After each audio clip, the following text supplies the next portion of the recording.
let's say I've got my drawing and I've scanned it in and I put it in here and I want to paint on it.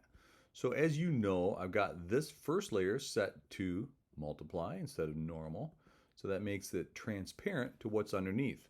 Then I've got a new layer underneath that, which I've named color.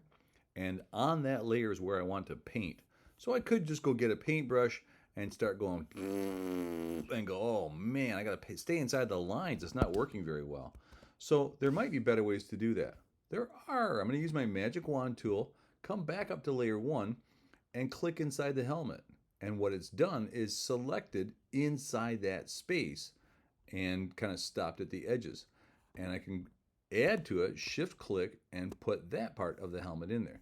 But you might say to yourself, yeah, but geez, those little, it's not doing a very good job right here. It's kind of getting those grayish pixels that are at the edge of my scan. So I just want to show you under select, there's a couple of nice things here. Modify, so I could make this a bigger selection by expanding it, say 3 pixels, and poof, look at that. Isn't that sweet? So now I've got a selection that runs under the lines that are on layer one.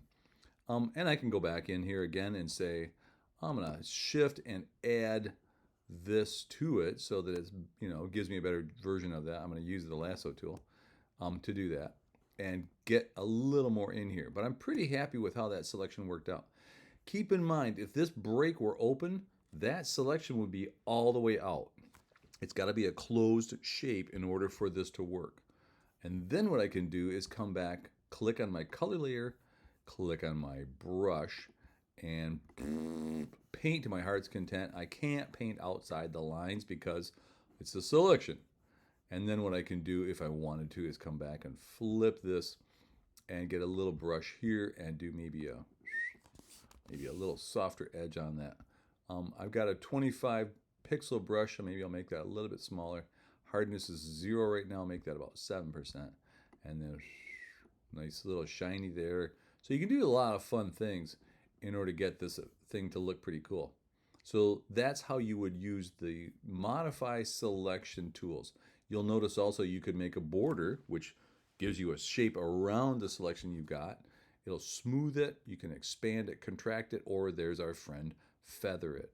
Hopefully that gives you lots of toys to play with in your new toy box. See ya!